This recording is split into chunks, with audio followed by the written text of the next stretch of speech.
everyone, and welcome here to the Flatout Racing Network's coverage of race number 2 of Season 4 of the UpperEdge Racing Baadteshop Superspeedway Series, here live at the Atlanta Motor Speedway, the Atlanta Superspeedway, here tonight, getting set for 77 laps of racing in the NSERA 115.5. It's like 20 drivers going to get ready to take the green flag here tonight. Should be a wild one, as these drivers, they've currently been out there practicing, testing pit stops, testing double and three wide racing. We heard last week when we discussed with our podium finishers about this race being on the horizon, a lot of them were pretty nervous about what was to come. A lot of unknowns. We'll see what they've got in store. I'm Seth Cole. Dylan, I make that I just blanked out. Yeah, Adam Bossy. He'll be back in the studio booth next week when we head to iRacing Superspeedway, flying solo here tonight and getting ready for what should be a very interesting one. It's the debut of the Atlanta Superspeedway on the schedule. The four tracks that we normally went to in past seasons were the current Daytona version, the 2008 bumpier version of Daytona, as well as Talladega and iRacing Superspeedway. Little wrinkle in the schedule here in Season 4 at Atlanta. Now, last week we ended up seeing Zach Johnson, the rookie, go to victory lane in the season opener at Talladega.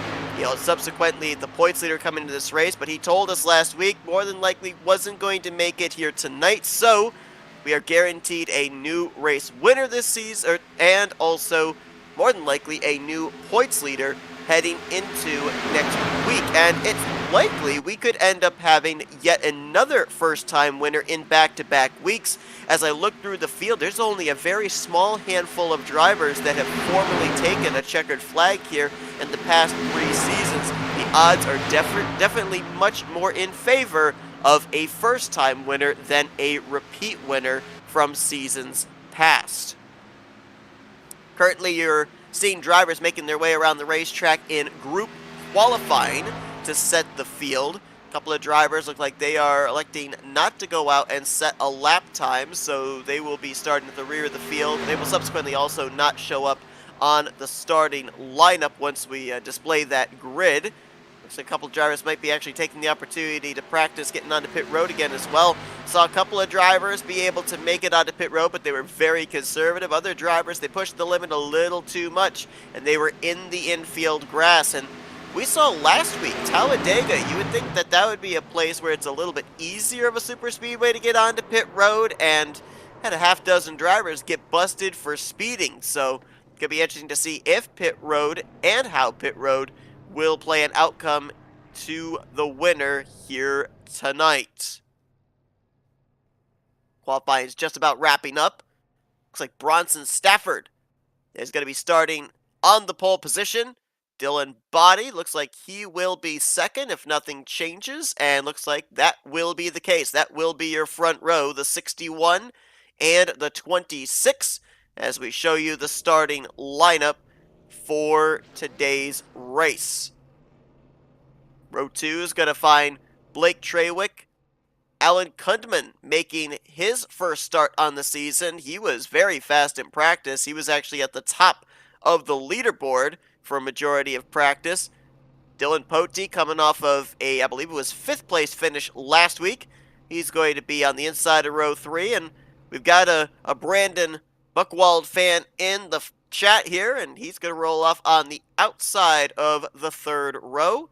Shane Tyrion, Matt Muir, a couple more Toyota Supras. They're going to be back in row number 4, and the top 10 going to be completed by Mike Tellier and Matthew Rodriguez. Those are 2 of the drivers that I mentioned that got hit with the speeding penalty last week at Talladega Superspeedway. They will look to make sure that doesn't happen in back-to-back weeks. You saw Connor Holden there rolling off from the 13th position.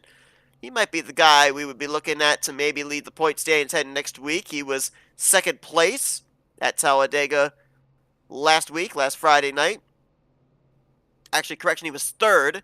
Jacob Holm was actually second, and Holm is in the field, going to roll off from 12th place. So it could be between those two, but the point standings are very unorthodox in the way that the payout takes place. Just to kind of give a case in point, if you look at the point standings coming into this race based off of last week's season opener, Zach Johnson got 87 points. Second in points to him, Jacob Holm, only got 62.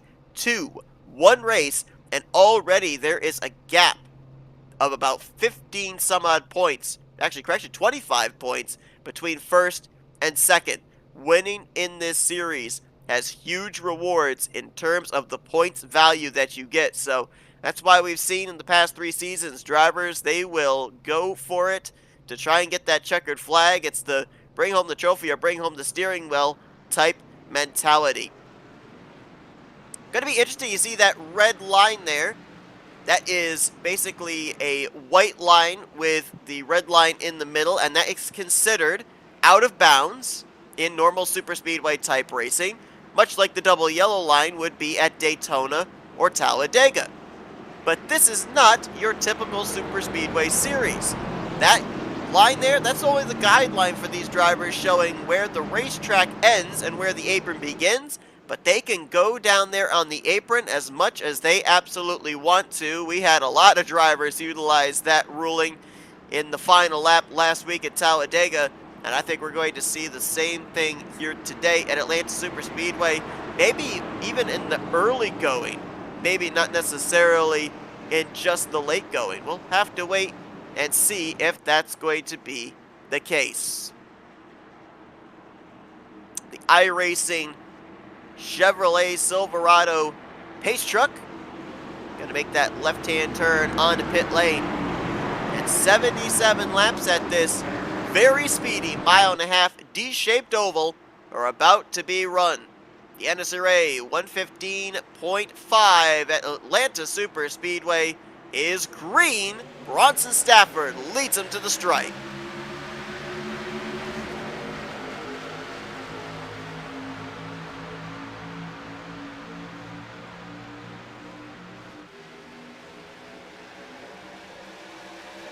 Will be interesting to see how easy it is to line up the bumpers here.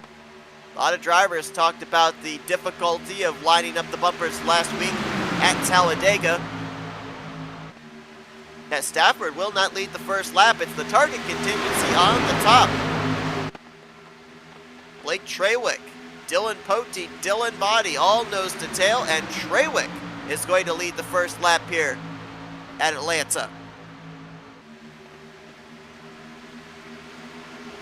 Oh, Dylan Body in the wall from the 4th position. Trying to keep it up there. Oh, caution's out. They're wrecking back there. Oh, someone took a hard hit. Huge impact there. Nose first. I believe that might have possibly been the 76 of Jacob Holm. The 96 of Brandon Buchwald was also collected.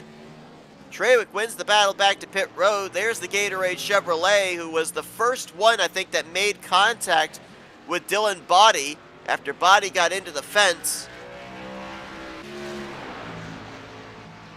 Complete front end taken off of the second place finisher from last week's season opener at Talladega, Jacob Holm. 63 of Scott Puckett making his first start in the year. The SB Designs Toyota Supra on pit lane. This is obviously unscheduled. Tom Bourne, who had hard luck last week, involved in an early wreck, did not get a caution and fell. It was 2 laps down, could not get back on the lead lap. There was another driver that I saw that went straight down and nosed it into the inside wall, and I think it was a target car, but I don't think it was necessarily Jacob Hall. Maybe it was. It looked like a white and red car rather than a silver and red car, but I could be mistaken. And we've already got some pit strategy playing out here. Looks like everybody from about 8th place on back is coming to pit road. Let's go back and see what happened.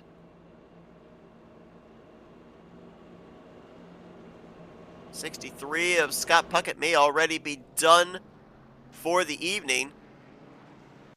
This starts with our outside pole sitter, Dylan Body, in the 26, who appeared to push up in turn 1, got the wall,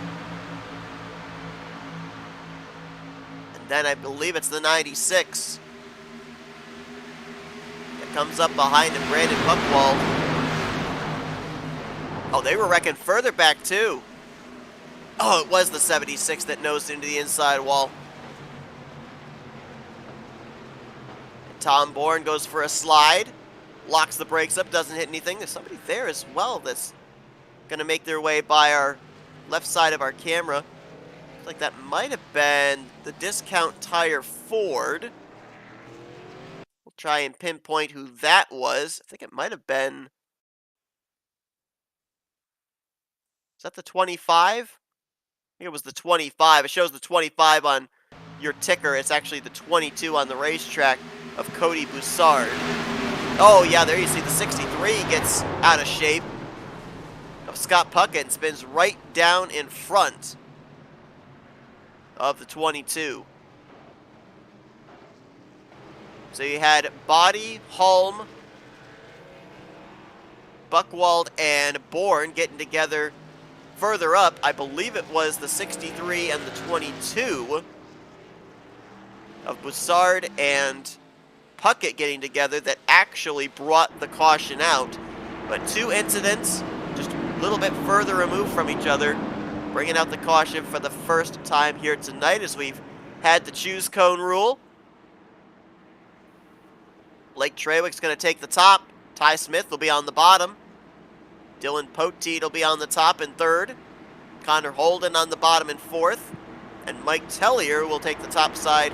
He'll be the completion of the top 5 as we get ready to go back green. Connor Holden in that number 81. Nice, it's I believe a Martin Truex Jr. throwback. It's either Truex or Dale Jr. Can't remember who it was that drove the 81. I want to say Truex, but I think I'm wrong. And after all said and done, Scott Puckett, the only driver out of the race. We'll update on the drivers that had to maybe take on their faster pair here in the early going.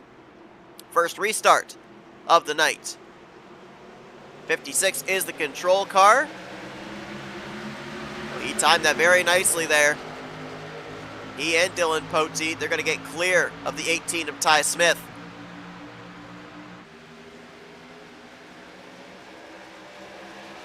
Third place side by side. Smith on the bottom, the 18. Tellier on the top side, the 47.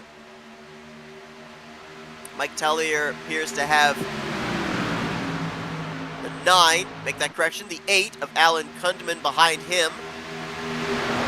81 of Connor Holden, the wingman for Ty Smith. Smith and Holden going to move into third and fourth.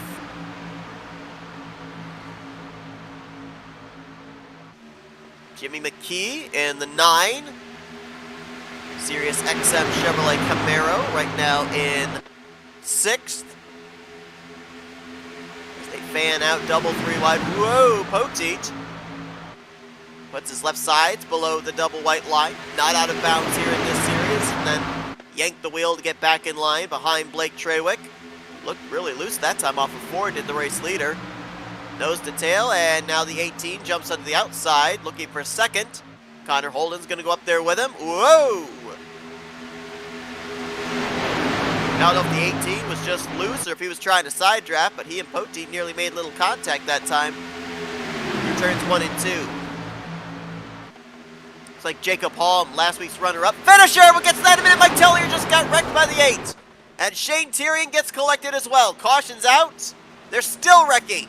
Connor Holden just got spun off of turn 4. Dylan Body, front end damage on the 26. I don't know if he was involved in this or if that's from the earlier incident. Didn't get a chance to go back and give the update of who had taken on a faster pair yet or who hadn't. I think Matt Muir might have been involved. Either that or he was able to slow up in time. Mike Tellier, who was the one that got spun by the 8 of Kundman, might have narrowly escaped with minimal to no damage. And then saw the 81 of Connor Holden get spun there off of turn 4. And the whole front end has been ripped off of the Bass Pro Shops Chevrolet Camaro. Let's go back, take a look at another replay. Second caution of the night. But can confirm Jacob Holm out of the race, second in points. So the points leader, last week's winner, was not in the event tonight, and second place in points is going to suffer a DNF less than 10 laps in. Ooh, man, the H is pushed up the racetrack. Tom Bourne got involved. Dylan Body was indeed collected. And then you see the smoke further up there. That's the 81 of Connor Holden. We'll see what happens. He was left parked in the infield grass. Who does he get together with? Is it Pote potentially? Maybe McKee? Oh, I think it might have been Pote. Oh no! Ty Smith! I don't know if there was a bad bump in the corner there and it got the 18 loose, but it shoots both Ty Smith and Connor Holden up in the outside wall, and Holden gets the worst of it. Through the infield grass, and a lot of front end damage. Let's go on board with the 81, see if indeed there might have been a bump, might have been some contact.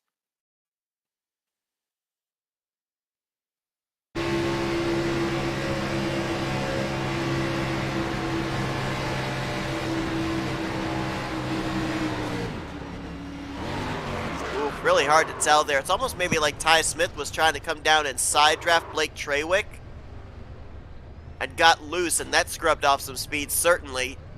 That might have been just enough to bring Connor Holden's front bumper to his back bumper. Almost looked like, though, that Ty Smith was already loose before Holden got to him, so that might have been a wreck regardless of if there was contact or not. Well, Brandon Buchwald had come to pit road under the first caution. He elects to stay out this time. He had taken on his faster pairs, so gets the track position when everybody else elected to come to pit road. But he does not have that mulligan left anymore. Neither does Cody Boussard, nor does Connor Holden. And Jacob Holmes actually returned back into the server. He has used his faster pair, as is Tom Bourne. Jacob Holm is 5 laps down. Last car running right now in the 20th position. So it might have been a connection problem there. There used to be, back when they ran the Legacy Xfinity cars in seasons 1 through 3, used to be a glitch with, I believe it was the left front tire when you came to pit road, and drivers would actually have to disconnect and reconnect to avoid that glitch. With the new Xfinity cars that they're running here in Season 4, that is not something that drivers have to deal with. So I would assume it would be connection problems on the 76's end. And subsequently, he is many, many laps down. Brandon Buchwald going to bring us back to the green. Blake Trawick in second.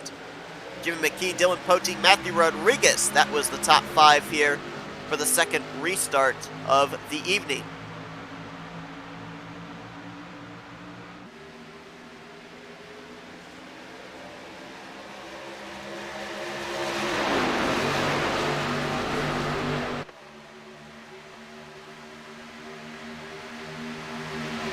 There's a puff of smoke back there. I think that might have been Cody Lamas, who was having some connection issues last week.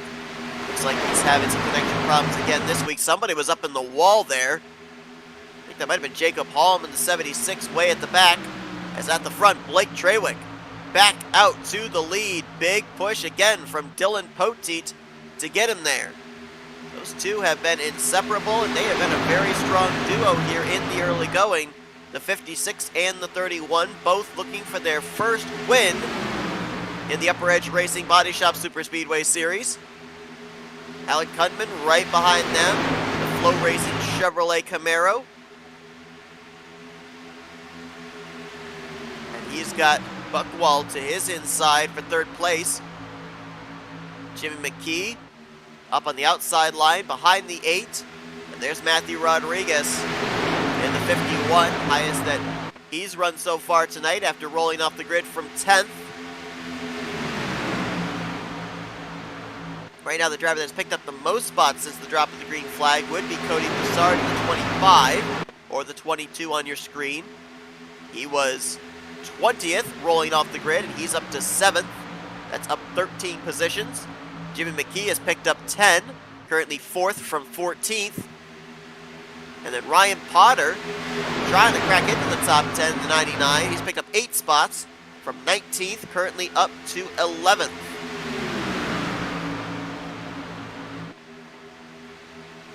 Let's go on board with one of our drivers and see what the hand motion is like here at Atlanta. Is it steady or is it not? How about the 42 of Roberto Ramirez? What does he show us from inside of that JBL Toyota? It's like very steady hand motion there.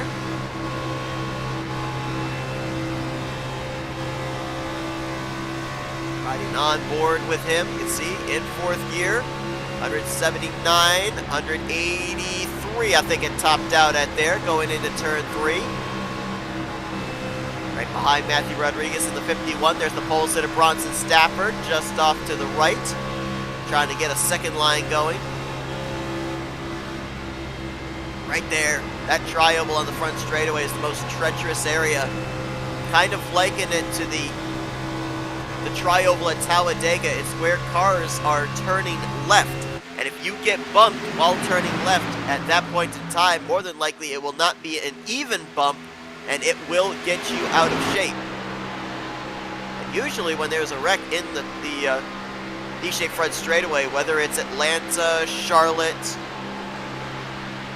Texas, any of those particular tracks, there's not a whole lot of exit routes. And a place that normally looks like an area to avoid, all of a sudden that hole will close up. So hopefully we do not have any wrecks in that particular area of the track.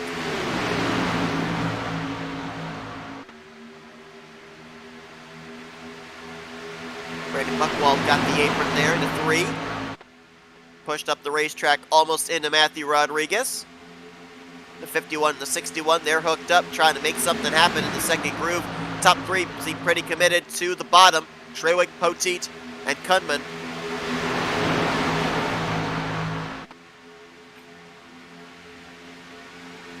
As right now we've got 15 drivers up in this lead pack. Dylan Body has fallen 5.5 seconds off the pack in 16th. Ty Smith back in 17th with Sean Billman in 18th and Ryan Potter in 19th. They are 7 seconds behind the race leaders. There they are. See some right front damage on the 06 Fastenal Ford of Sean Billman. Caution's out, and they're entering into the vicinity of where this wreck is, and there's a lot of them involved in that one. Brandon Buchwald was in it. Matt Muir is in it. That's the 8 of Kunman sitting there in the back straightaway. This had to have taken place right up at the front of the field. The 42 of Roberto Ramirez is smoking on the apron heading into 3. And I'm pretty certain a few of those drivers I just mentioned, I'm pretty certain they had already used their fast repair.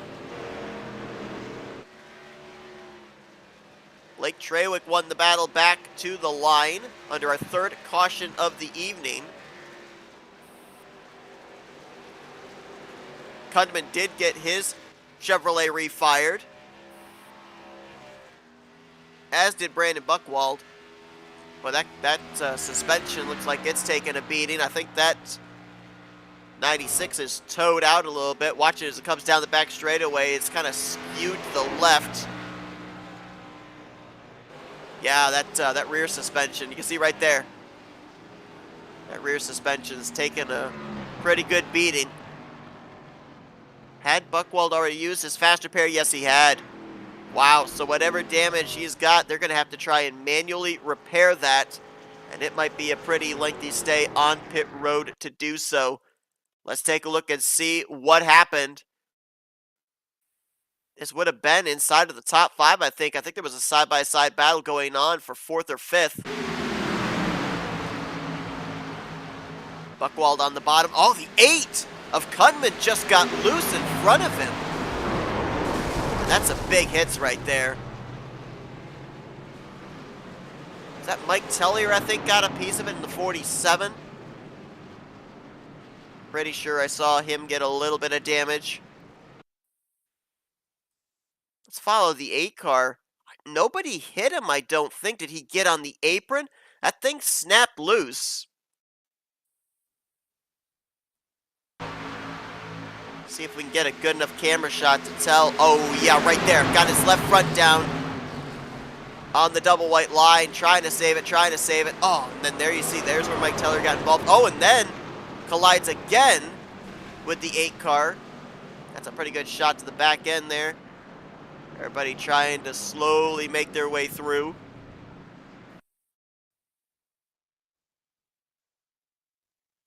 .42 of Roberto Ramirez, absolutely nowhere to go. Here's on board with him.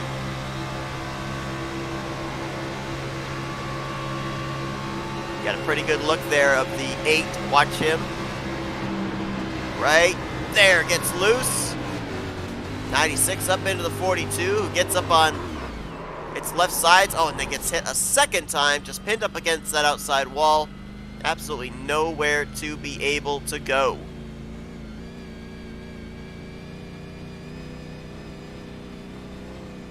Looks like they're going to try and do as much repair work as they can on the 96 of Brandon Buchwald.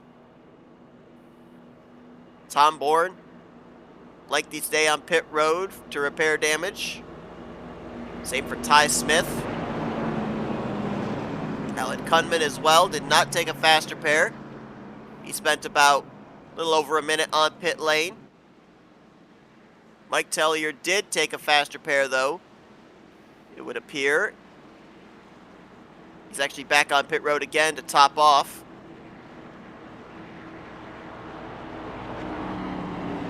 And looks like Shane Thierry and Cody Boussard, they had a little bit of a lengthy stay, about 40 minutes to get some damage repair done. Roberto Ramirez, he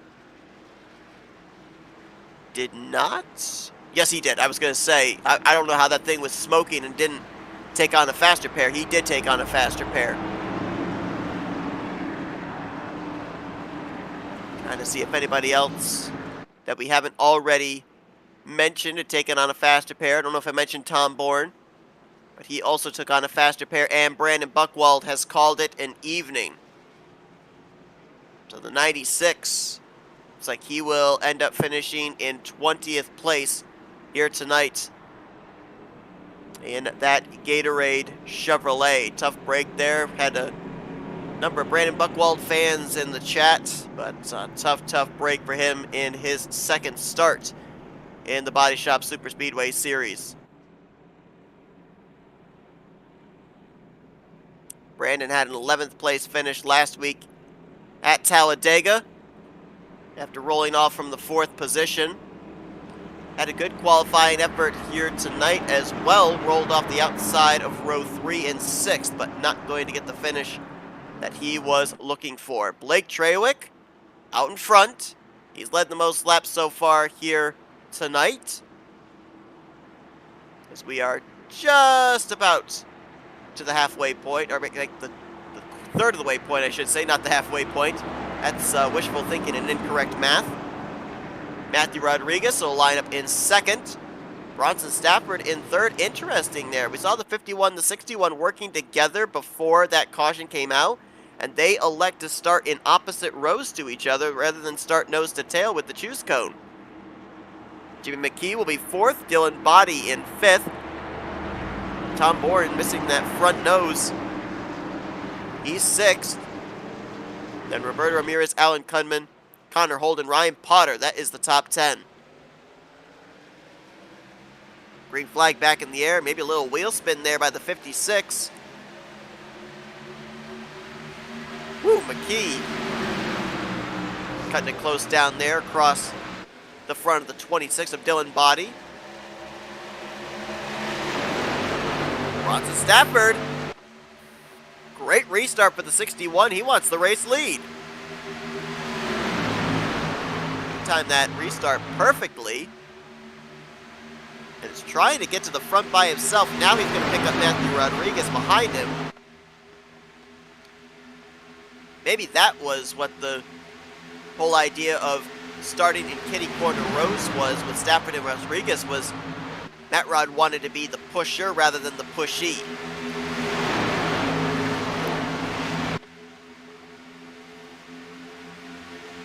Someone on the apron back there.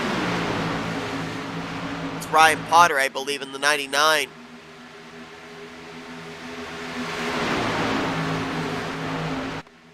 Don't know if something is amiss or if he's got damage and is trying to stay out of the way. But he's going to drop back and lose touch with the field again. Jacob Holm, that last caution, he was the recipient of a lucky dog, so he's now 4 laps down. A couple more yellows, and he can find himself back on the lead lap as at the front, Bronson Stafford, topside, Blake Trawick on the bottom. Stafford's got drafting help there from Matthew Rodriguez. Here comes the help on the bottom with Jimmy McKee and Dylan Body. Connor Holden back up in the mix there in the 81. 4th car on that outside line. Alan Kunman right there as well. 3rd car on the outside line in the 9, make that the 8 machine.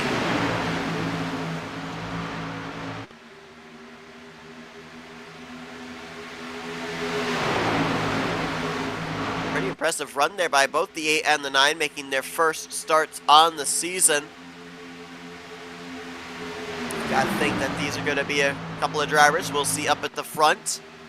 Not only tonight, but in the upcoming weeks. Next week, these drivers head to the biggest super speedway on the schedule. As someone got the wall back there. Was that the 76 again of Palm? I think it was. Kept it going though. We stay green. 3 miles of iRacing Super Speedway on tap for these drivers next week as we get closer to the halfway point of the season. And then the following week, we'll be at Daytona for the first time this season.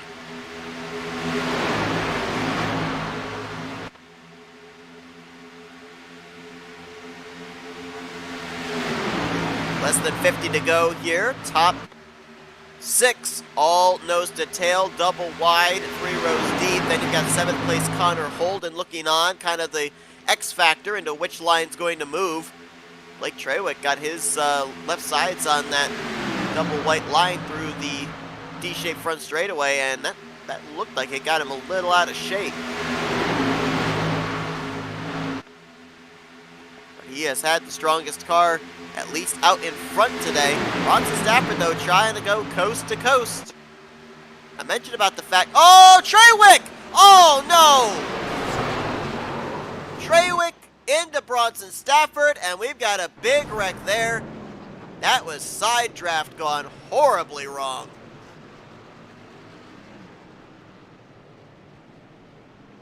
It's hard to see through the haze of smoke there off of 4, all of who was involved, but it looks like Alan Kunman was in it.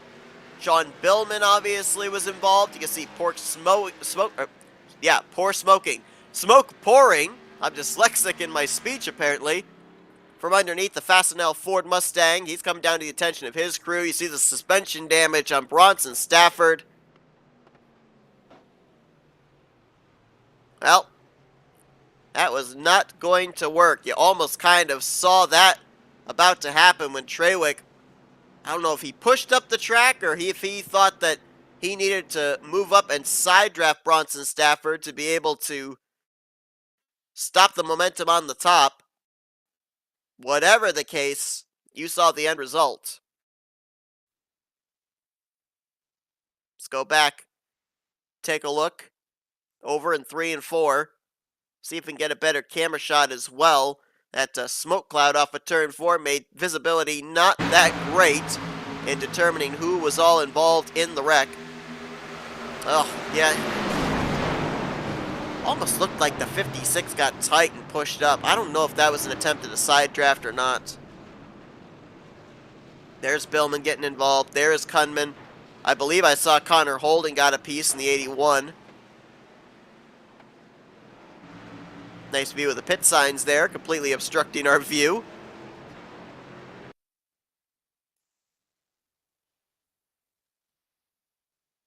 Looks like maybe Cody Boussard might have been involved in this.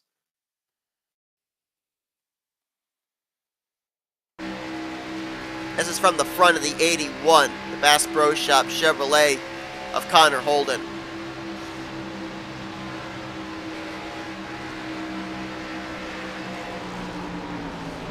Well, you certainly can't see the contact up ahead. Oh, he gets Kunman. Ooh, and then gets a hit from behind. It was the 42, I think, behind him of Ramirez. Not certain if he's the one that spun him around or not.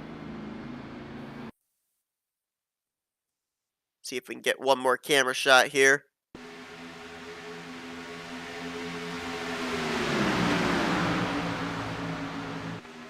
Matthew Rodriguez in the 51 also got involved. Oh, there you see it. Up and pretty hard into the outside wall with the right side of his Supra. Pretty visible damage on the right front. And he elected to spend about a minute and a half on pit road getting that manually repaired, preserving the fast repair. So the front looks a little bit different now. No Blake Trawick up at the front of the field. It's Dylan Body who's going to be the race leader now. Dylan Pote will line up to his outside.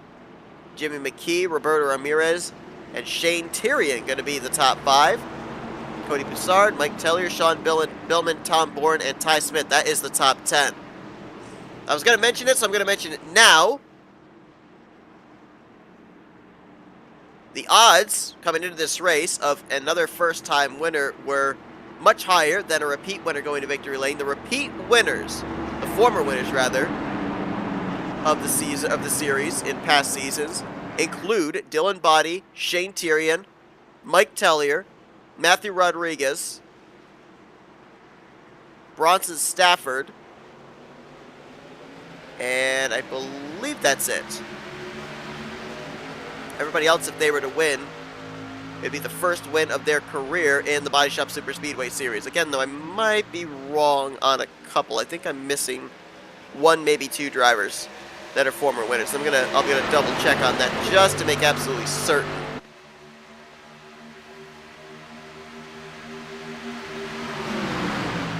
I don't believe, for some reason, I've got a nagging feeling in my head that Ryan Potter's a former winner, and that nagging feeling is correct.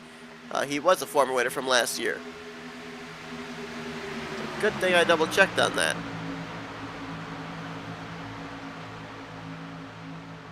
How about Jimmy McKee? He's going to go to the point.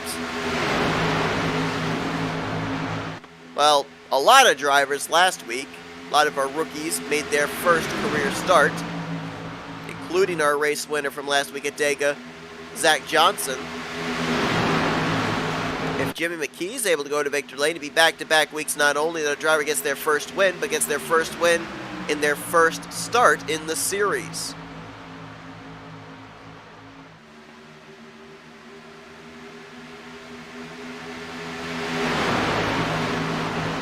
Pote's showing the nose like he wants to maybe split the 9-3 wide. Oop, Dylan Body is to go into the back. Yeah, it looks like that is a voluntary drop back for the 26. Might have been a, okay, I led my lap, now let me get out of Dodge type situation. Got that bonus point. How about Mike Tellier? Look at the 47 rocket his way up there on the top side. Now Shane Tyrion gonna take it to the apron, 3 wide, and he's gonna run Ramirez out of room. Tellier is up on his side, riding the wall. No caution? I guess because the 47 was technically facing the right way, and now we got a wreck up ahead. Jimmy McKee and Cody Lamas have looped it around. But how in the world was the Mike Tellier wall ride not a yellow? The only thing I could think of was he was still keeping his momentum and he was pointed straight. And so therefore it didn't warrant an in-game yellow. Alrighty then. Let's go back and first see the Mike Tellier incident. We talked about it. The apron is not out of bounds here in the Baadteshop Superspeedway Series. You can go down there. So it was kind of a who was going to give, who was going to take. Shane Tyrion was all take. He wanted that inside line going to turn 1, but Roberto Ramirez didn't want to let him up. Right there, kind of runs him a bit out of room. Tyrion takes maybe a quarter groove more than he should have been allotted for being down the apron. And that right there did not bring out the caution. Further up there, Jimmy McKee, who got into the back of Mike Tellier, he spins off the wall and gets Cody Lamas and I believe Ty Smith. We'll look at that now.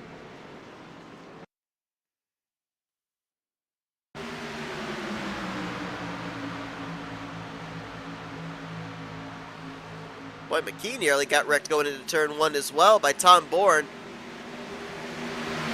Right here. Oh, is he going to hit from behind? Yes. Who was that? Was that the 8? That was the 8 of Kunman that tagged him and spins him down the track.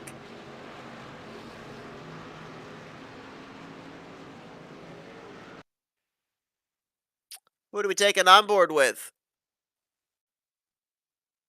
Well, he was right behind the 47 up on his side. How about we see if we can get a look from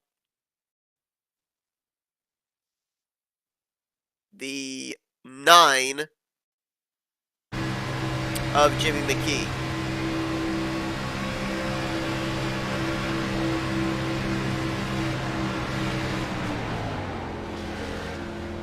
Whew. Right into his lap. And then, oh, you can see the rearview mirror up there on the top right.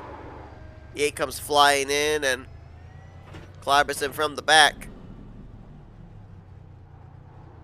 I think we might have a couple faster pairs being given out here, and I just remembered the 47 had already used his faster pair, so any damage he just sustained right there with that wild ride in 1 and 2, he will have to have it repaired manually. And he's lost a lap as a result of it. Jacob Hall, I believe he's the lucky dog. Another lap added to him. He is now 3 laps down to the leaders. Second in points, might be back on the lead lap before all is said and done, but this next restart will be coming up in the vicinity of 30 laps to go. 35 laps to go. Well, a little less than 35 laps to go.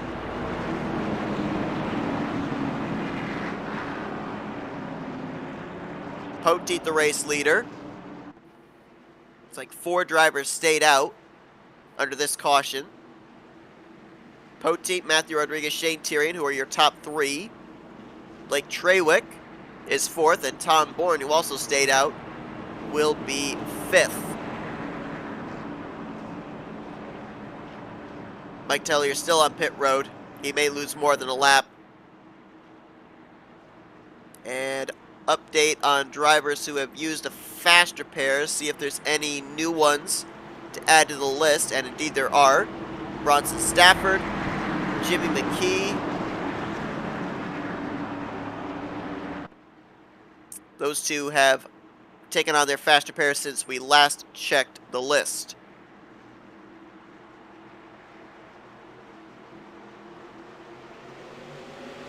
Green flag back in the air. Dylan Poteet, he got a good jump, and it almost looked like he tried to back up to the 38 of Shane Tyrion. That may not necessarily have been a good decision because you lose that momentum on the restart, and the car is on either the outside or the inside, opposite of you. If they kept their foot in the throttle, they're going to get alongside of you, and that's exactly what's happened here. Matthew Rodriguez now to the right rear quarter panel of Poteet's Target Supra. The 16 of Tom Bourne, the Kmart machine. No front end. Obviously cannot be aerodynamically sound, but I guess riding in somebody else's draft, that thing is still competitive.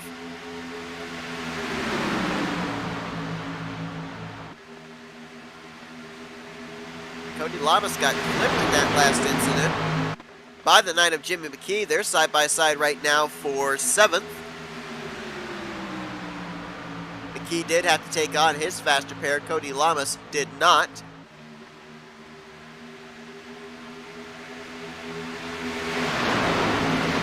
closing in on 30 laps to go, just crossed the 35 to go threshold. If I look at the list right now of drivers that still have a faster pair available, they would include Dylan Pote, Matthew Rodriguez, Shane Tyrion, Blake Trawick, Matt Muir, Cody Lamas,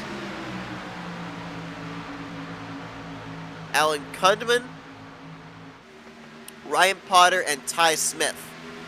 They are the drivers right now that still have that mulligan available. As Cody Lamas on the apron. Looks like the connection gremlins are back. That's a shame. He was up there in 7th at the time of the flash.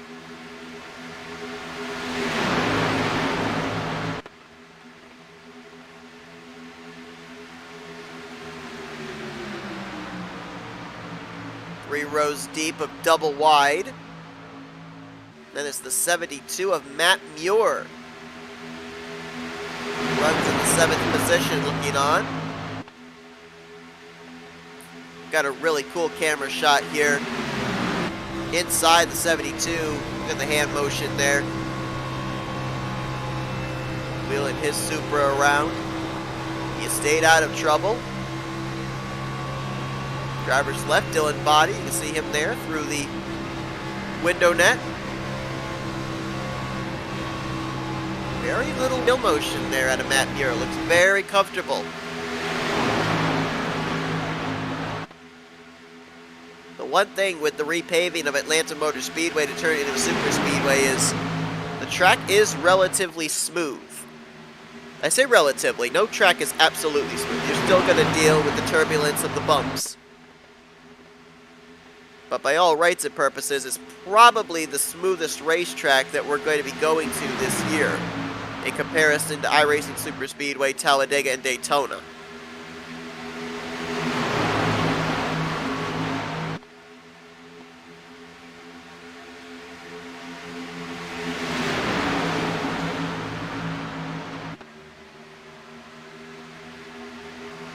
Take a look at our caution recap. 5 cautions for 13 laps here, and almost the first 50 laps of this race. 11 lead changes. How about that? Most of it has been under caution. It's been a pretty dominant run here tonight by Blake Trawick, Dylan Pote, Matthew Rodriguez. Whenever a car gets to the front, they kind of stay at the front. Bronson Stafford, you can add him to that list as well.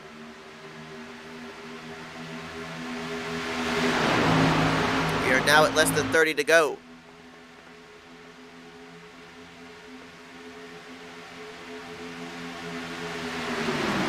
$19 cars still listed in this race, only 8 of them on the racetrack. Mike Tellier still sits on pit road. He's been there for the last 7.5 minutes, has lost 10 laps up to this point as a result. 2 drivers out of the race, Brandon Buchwald and Scott Puckett.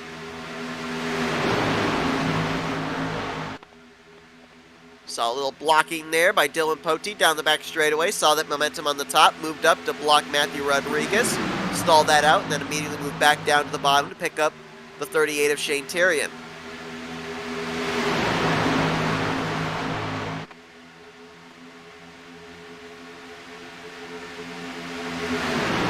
You can see all 17 lead lap cars in that single camera shot there down the back straightaway. It's about a little more than 2 seconds separating first back to 18th, or make that 17th, Ty Smith. Ooh, that looked sketchy going into 1. Cars on the bottom pushing up, cars on the top getting loose and coming down. We've already seen some side drafting gone wrong here today. Had a number of our incidents take place at the front of the field as well. We've had 2 incidents take place up inside of the top 5. But with all of these cautions, I'm not necessarily certain if we're going to have pit road play a factor in the outcome of this race, like we were initially speculating at the start. And this might hurt the inside line now With Tyrion moving up there, Dylan Pote moving up there, that puts the exposed front end of Tom Bourne out into the wind, and that's going to be kind of more like a parachute than anything. Now Dylan Pote moves back down. That's what Tom Bourne needs. He needs somebody in front of him to cut the wind. That car, at least aerodynamically, cannot be a lead car if they're planning on moving the inside line forward.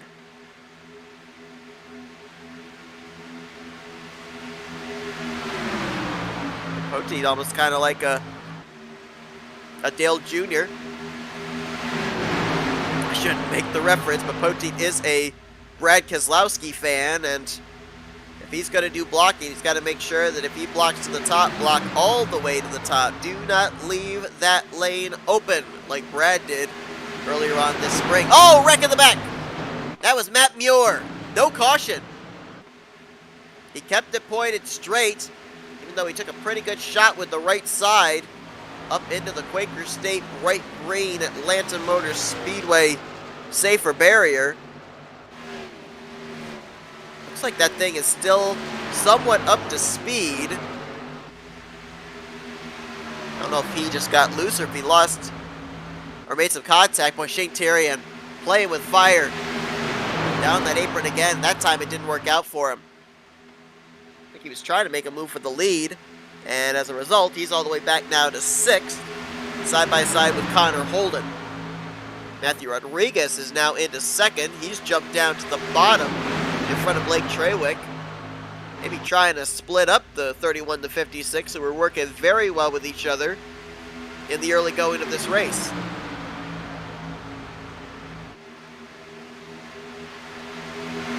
Ryan Potter was blinking a little bit there. That might explain why we saw him running at the back in the early going. But now he is up here. Last time by was scored in P6. And he is right now the highest running Chevrolet driver, just in front of Connor Holden. Poteet obviously the highest running Toyota. Blake Trawick the highest running Ford in P3. 20 laps to go here at Atlanta Superspeedway. Field's gotten broken up after the Matt Muir incident. There's only 11 cars up in this lead pack right now. Back to Cody Lamas. There's Cody Boussard. Right now all by his lonesome in 12th. Jimmy McKee, Matt Muir, and Sean Billman. They're right now in 13th through 15th. And their little pack of 3, they're going to reel in the 22 of Boussard here very quickly. Boy, that's again the 76 of Holm into the wall off of turn 2. He's been knocking down that safer barrier off the second corner all night. That's the 18 we're focused on there of Ty Smith. Where's the sponsor on that car? It's like something like a campaign for mayor. I can't make it out. Maybe it says Noah Mayer. Not sure. Bronson Stafford back here. I don't know what happened to him. But he is 10 seconds behind the race leader. Trying to catch up to Ty Smith, 17th place. Last car on the lead lap is our pole sitters. We move back up to the front of the field. Gonna see if I can find what the sponsor is on that 18 car. As Rodriguez, ooh. Getting a good push from Ryan Potter, but then Potter moved down about a half groove. Got to keep those bumpers lined up.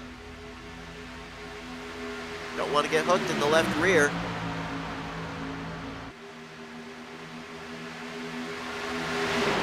Got the spotter guide here, and I still can't make out what the sponsor is on that 18 on the hood.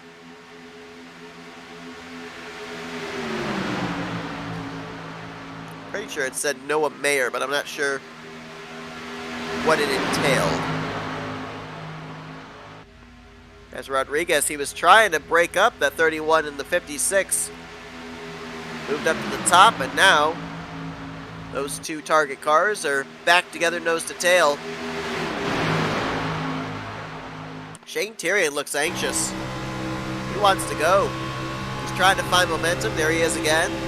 Left side's down below the double white line, not considered out of bounds.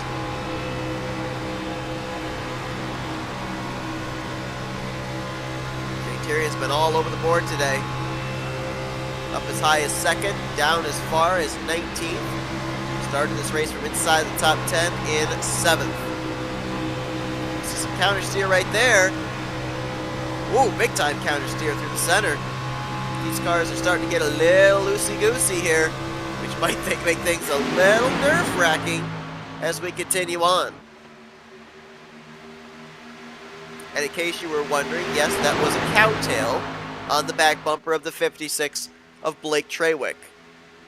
It was funny, I was observing the Baadteshop Superspeedway Series chat earlier on today, and Matthew Rodriguez commenting that in every race that he's ever raced with Blake in, his car in some fashion has a cow on it. Normally Blake Trawick has the kind of Holstein white with black spots livery on his race cars. In fact, if you look close enough, I think actually the target pattern there is a cow pattern. I might be wrong. Let's see if maybe the rear bumper of Dylan Pote will give us an idea. Yeah, you can see right there. There's the cow spots.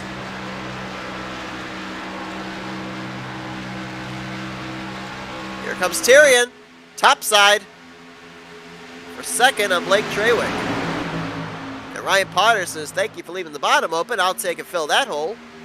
And now Tyrion's going to drop back outside of the top three. Maybe. He's got a wingman now.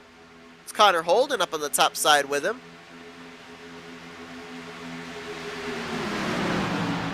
11 to go. Nearing 10 laps remaining. Pretty sure these drivers can make it on fuel, but I'm not going to be held to it because I did not know what the fuel window was when we entered into tonight. And these drivers have been out there for 27 laps, 27 circuits since we went back green.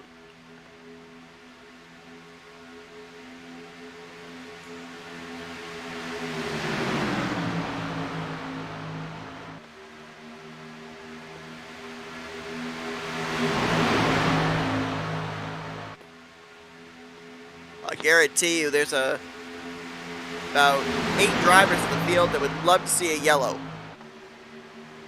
That would bring them right back up into the conversation. The time is starting to run out. Matt Muir, Jimmy McKee, Sean Billman, Cody Broussard, Ty Smith, Bronson Stafford, they could all catch back up. They're on the tail end, or they're on the lead lap right now. Jacob Hall looks like he will more than likely be finishing 18th here tonight, despite being back out on the racetrack.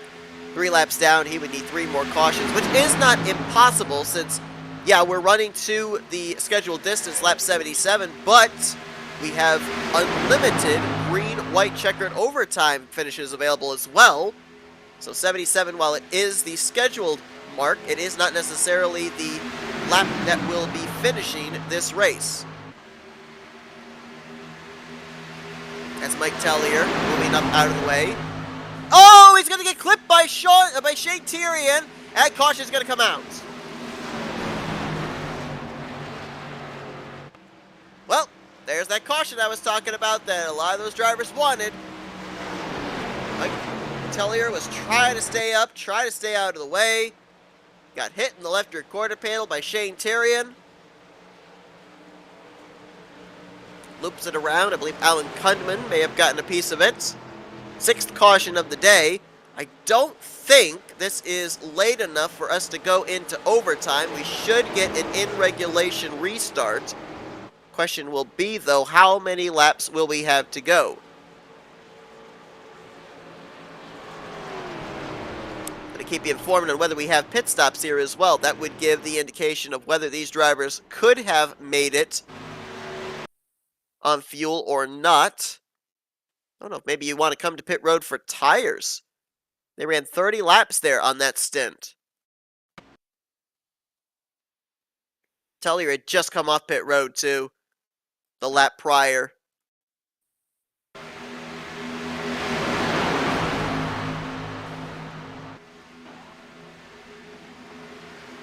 I'm not sure if Shane Tyrion, like he had plenty of room to avoid. That was coming off the corner, though, and more than likely the right front tire heat had built up. Car pushes up off the corner, rides up to the wall. Let's take a look and see if we get another angle as we got, ooh, 5th place on back came to pit road. Top 4 stayed out. We got some strategy going on here in the closing stages.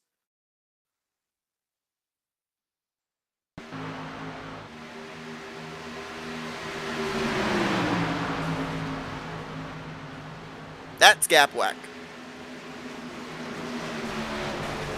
Connor Holden got a piece of it as well. That's the, I think, 3rd incident the 81's been involved in today.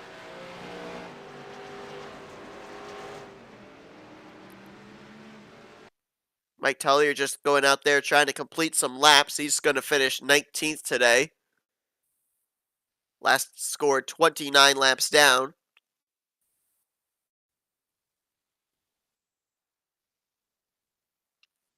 On board with the 38. Watch this. Definitely space between him and the 47. This is the epitome right there of gap whack.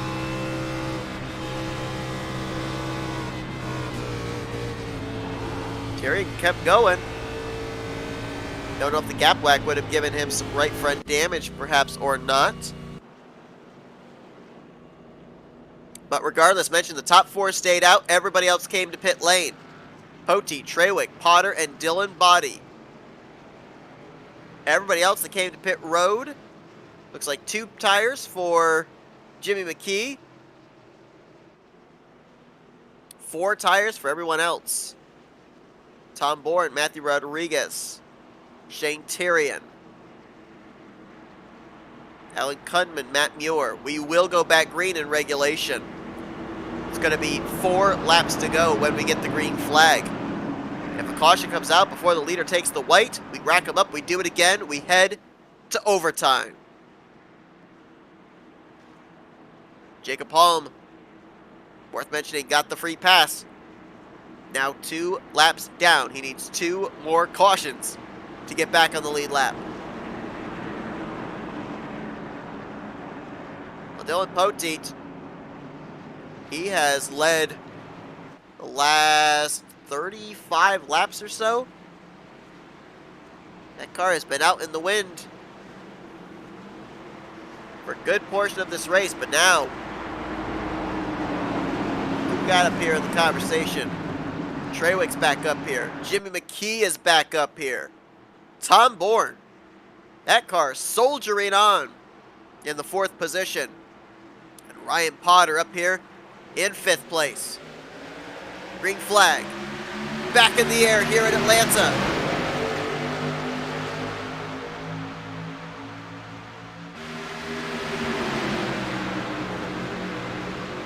Poteet stays on the bottom.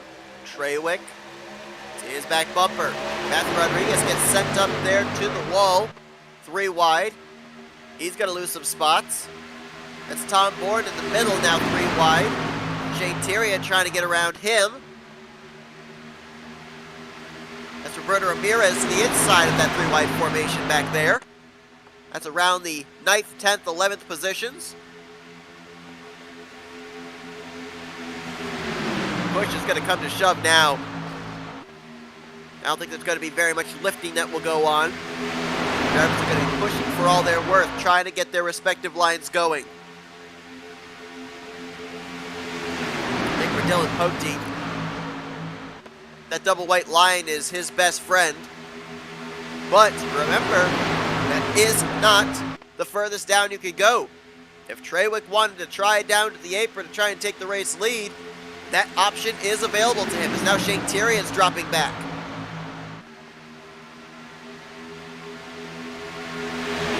Not repair the right front damage if he had any. Oh, car in the wall. Big hit there for Roberto Ramirez. He keeps going. We stay green. I think we might make it back around to the white. Rodriguez up into the wall. Potter almost pushed up into McKee.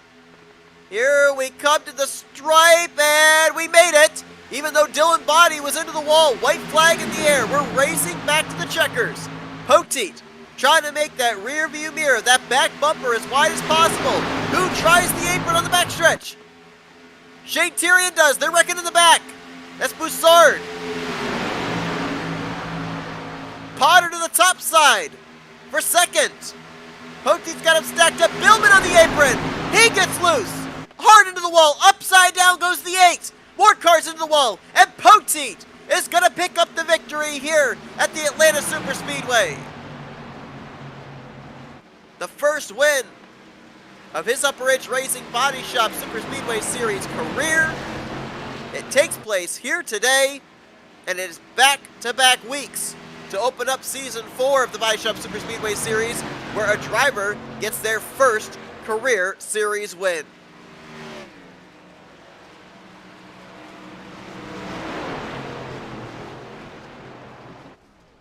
Back-to-back wins for Toyota.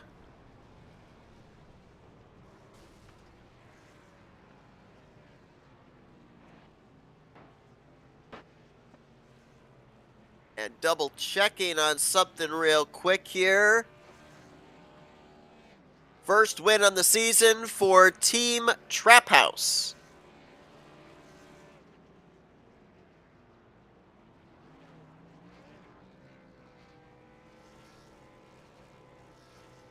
Poteet burning it down here on the front straightaway.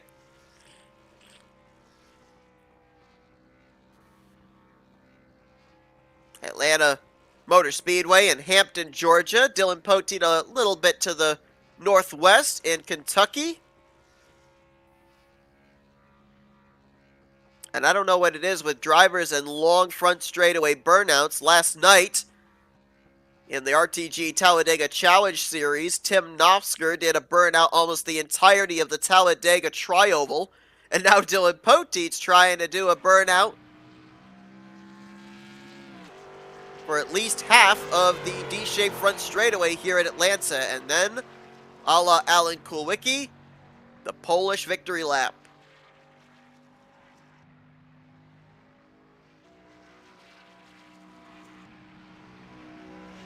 Next week, these drivers will head to iRacing Superspeedway. Will we go 3 for 3 and a first-time winner? Very impressive. Our first 2 races this season, we have not had to go to overtime. We were close. We were close this time, but they made it. The leader made it to the white. We finished under regulation. Not to say that all heck didn't break loose after the white flag had been taken. We had a number of drivers involved in last lap incidents.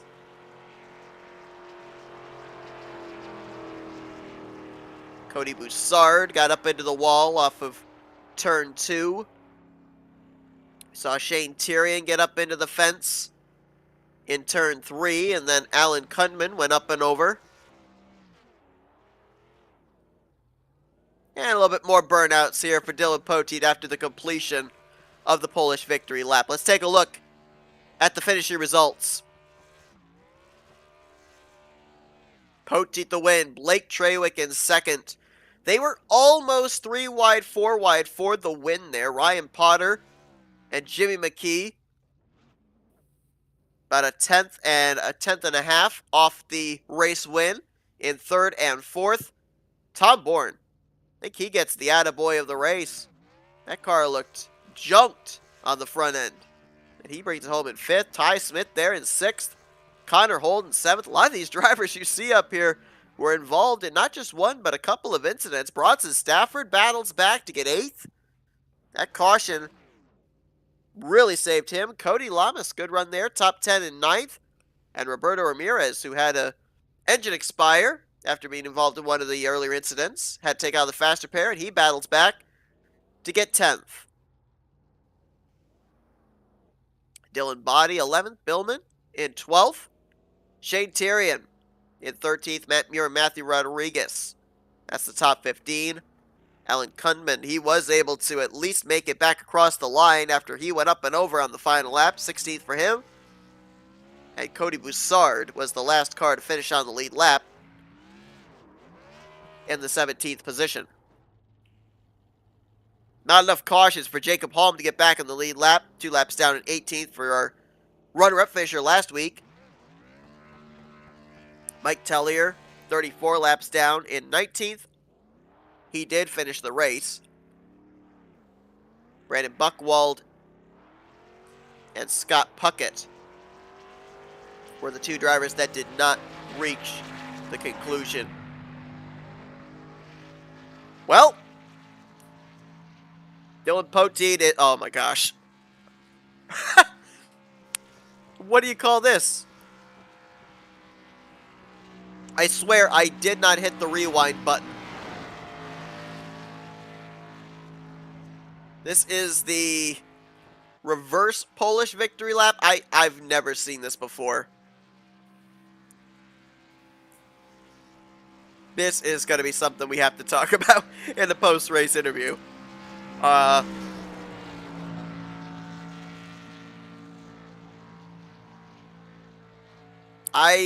know Poteet. I've not seen him race in iRacing very often. I don't know if this is a mainstay fixture victory celebration that he has, or if this is something that has just started. But, not the thing I was expecting to come back to after our results graphic went off the screen. All right, let's see if we can get a word with our top 3. Let's kick things off with the driver that brings it home in the 3rd position, and that's Ryan Potter. Hey, Ryan, Seth up here in the FRM booth. You got me? Yepper.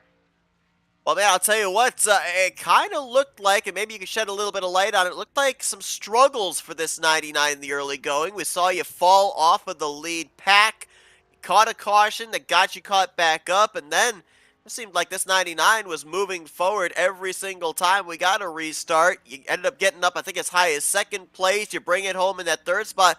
Almost had a shot for the win here today, so bit of an adventurous day here in Atlanta for you.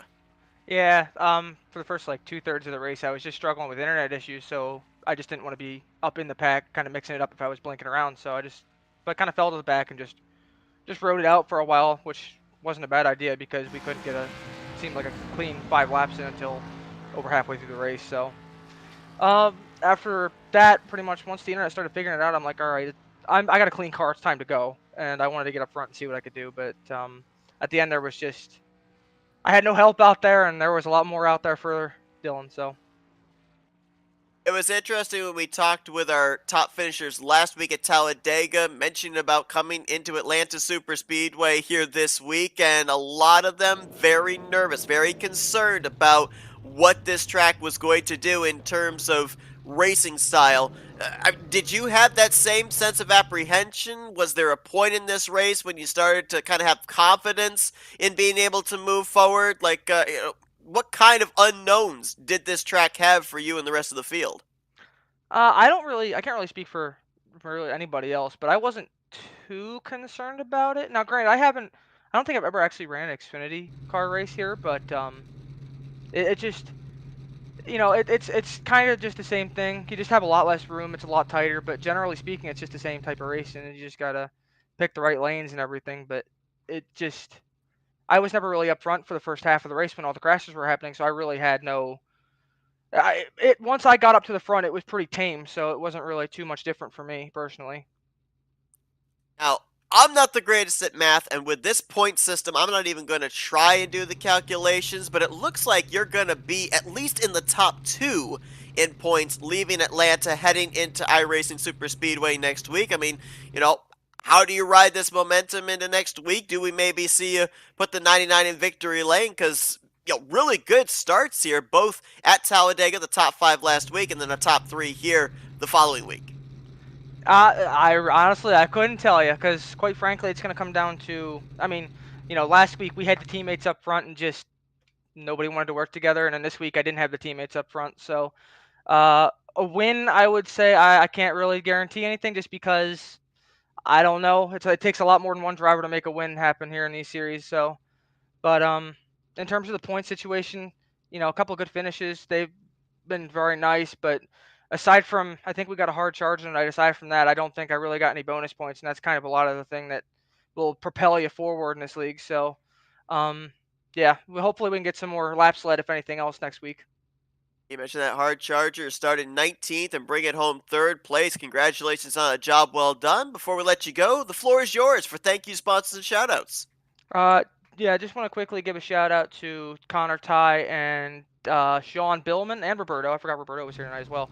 Um, very helpful teammates tonight. We were all kind of riding around together trying to figure things out. I know pretty much everybody else on the team kind of had their issues and their incidents tonight that I was trying to avoid early, but just a lot nice to have the feedback. You know, even if it's just something as simple as calling out a wreck that I couldn't see because I was too far back. That's that's the beauty of having teammates. So appreciate them for being there with me tonight, and appreciate you guys for putting on the show. Appreciate Matt and Mike and all the guys that put the league on, and yeah. Ryan Potter, third place here tonight at the Atlanta Superspeedway. Once again, congratulations on the great run. Hopefully, we can see you keep this top 5 streak going when we get to iRacing Superspeedway next week. All right, thank you. Let's see if we can get Blake Trawick, who brings it home second place here tonight. Hey Blake, Seth up here in the FRM booth. You got a copy? Yes, sir. That number 56 Ford looked pretty fast out there tonight. Saw you leading the first half of this race. Looked like you and the 31 were hooking up pretty well there as well. We normally see similar manufacturers work together, but a Toyota and a Ford made for a pretty speedy combination. But one thing that kind of seemed to throw a little spanner in the works was that late race yellow. You and a couple of others elect to stay out. Some of the others elect to come to pit road. Did you think maybe those fresh tires were going to get you guys, or was track position just that much more important? It was definitely a worry, because on that run there, the previous yellow only took 2 tires, and it was starting to catch up to me. We were getting really squirrely getting in and tight in the center. So we took the gamble of hoping that track position mattered more, and that everybody was going to race pretty hard going green there, and it wouldn't matter too much. And it paid off, but I think if it was a longer run, those fresher tires probably would have prevailed. But such a short run, we took the gamble. It paid off. Yeah, you talked about how the longer the run went on, the worse the handling was on the race car. We took the opportunity under a couple of portions of this race to take some onboards, watch the wheel motion. Wheel looked pretty steady in the early going, looked like a pretty smooth ride for you guys at that point, but then as you alluded to, we saw later on the run a lot more counter steer, a lot more seeming like the back end wanted to step out. How did that affect side-by-side racing? Quite a bit, because you wanted to make sure that you didn't roll up into the car above you. I, unfortunately, was a victim of that one. I took out a pretty good portion of the field there, unfortunately, by getting tight and coming up a little bit there. So you wanted to give enough room. I was using the apron a little bit in the long run there, burping the throttle and touching it just a little bit to get it to center. But that started overheating the right rear too. So it was side by side, got a little scary there in the end. Well, last week at Talladega, brought it home in the 12th position, didn't have any laps led, complete polar opposite here tonight. Dominant performance in the first half out in front, led a ton of laps. Don't know if he led the most laps, we're going to wait on scoring for that, but up here inside of the top 5 most of the evening and bring it home in second place. So how important was this after the struggles of last week to kind of get a footing in preparation for iRacing Superspeedway next week? Pretty big. I think we jumped up decently in points, so that really helps on that one. And with how well we work together tonight, next week, I mean, that's going to be all about teamwork at that track, because you got long straightaways and a lot of speed. You're going to want a lot of friends. Absolutely. Well, we know that it's wide. We know that it's long. We're looking forward to that race. To your point, we just checked. The point standings are in. You jump up a whopping 10 spots to tie for 5th there in the overall point standings. So good chunk of ground that you were able to gain right there. Congratulations on that, and congratulations on the great run here tonight. Before we let you go, give you the opportunity to thank some sponsors and do some shout-outs, Blake. Oh, got a shout out for Baadteshop for the paint job. Obviously, you guys for putting on a good show of this broadcasting, and the league for putting on a really good racing.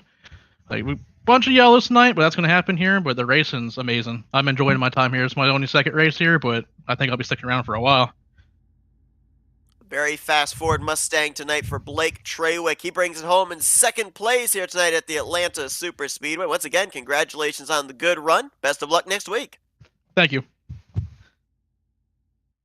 All right, it's time to go down to victory lane, see if we can get a word with first-time winner in the UpperEdge Racing Baadteshop Superspeedway Series, Dylan Poteet. Hey, Dylan, Seth up here in the FRM booth. You got me? Hey, friend. How are you? Hello. Okay, so hold on. First things first, I gotta ask. Yes. I'm gonna dub it the reverse Polish victory lap. I've never seen that before. Is that something you normally do, or was that just a spur of the moment thing tonight of, I think I'll try this? I think it was just I was going to see how many things I could think of while I was on this track. I got told I did it wrong, so I went back and did it right, and I was just doing everything I can think of, and then I just got bored and I parked it on the front stretch. So, There's very rarely things that we had the finishing results up after you did the normal Polish victory lap. We come back and that's what it was focused on. Very rarely do I almost go speechless in a broadcast. That nearly brought me to the brink. Well, you know me. I'm super unpredictable as is. How long have we known each other? This is true. All right, so back-to-back races that we've got a driver get their first career win here in the Baadteshop Superspeedway Series. I mean, looked like that car was really strong. Nobody was able to get a run. We saw you slice and dice from top to bottom, make sure that you didn't allow either lane to be able to get a run. Get down to the closing stages. First off, I got to ask, did you think we'd get back to the white flag? And then secondly, did you think you'd be able to hold them off, especially with the fact that, yeah, that double white line, that's not out of bounds. They can go down there below that if they want to. Well, I thought they were wrecking coming to the line. I think they saved it or something, but no, I didn't think we were going to make it. I thought we were going to have to do it again, but I was a little worried because we didn't pit. I didn't know if the tires were going to be really bad because they were starting to really give away there right at the end before that yellow happened, and I don't know. I was a little nervous, but we only had 4 people stay out, and I thought that was not good, but I don't know. Somehow we were able to keep the bottom going, and Blake especially worked really well with me. We kind of swapped around through the race. I helped him early on, and somehow we found our way back together at the end, and it worked out. A long time coming. I'm super excited to finally win here in the series, and just it kind of put a full race together. This track has been very forgiven and unforgiven, I guess. I've had pretty bad history and one good moment before tonight. I can tell you the last 3 races I've been here, I've been leading coming to the checkered. 2 of them I got wrecked on the front stretch before the line, and the last one I barely hung on and won with ways that I wasn't really proud of. But yeah, I was just expecting the worst, honestly, and that's why I ducked to the bottom, and I knew that line wasn't a thing, and didn't want to give anybody opportunity. But all in all, it was a fun and eventful race. Just glad to not get involved in wrecks and kept this Target Toyota Supra clean and green, I guess, for the most part for this race. Other than my celebration, I did scrape the wall. Oh, well, we didn't see that, all right? So, Yeah. so you're off the hook Oh, for that. You well. probably shouldn't have admitted that here, but oh well. Maybe we'll go back and try and find it. Wink, wink. Anyway, what? I mean, no, we won't do that. But, one thing I got to ask you about, we talked just moments ago with Blake, and he talked about how these cars, especially the longer the run went on, they were a handful. They were loose off the corner. They were tight in the center. You spent the first half of the race kind of as the pusher, second half of the race as the pushee. Did clean air play any amount of a factor into the handling of the race car?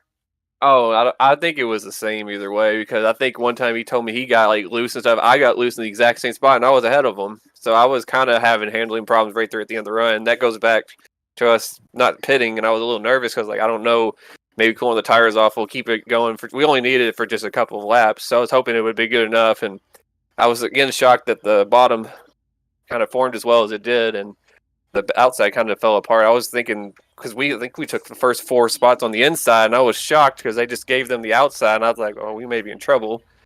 And like I said, I was shocked that it worked out. That bottom was really good tonight. I just had that in my mind, though, that line was not a rule, and you can go underneath it, and we saw it happen a couple of times, and like I said, I was just mindful of that.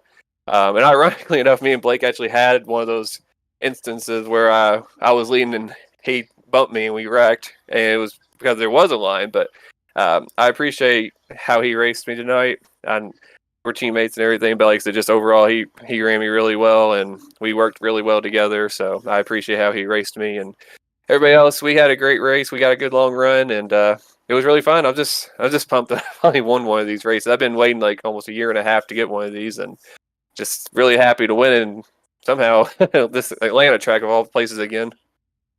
Well, from the shortest super speedway on the schedule to heading to double the length, iRacing Super Speedway next week. You pick up your first career victory tonight. You also are going to be taking the points lead heading into iRacing Super Speedway next week, so congratulations on both counts. We'll let you get back to your celebrating in just a few moments, but first, the floor is yours for thank you, sponsors, and shoutouts.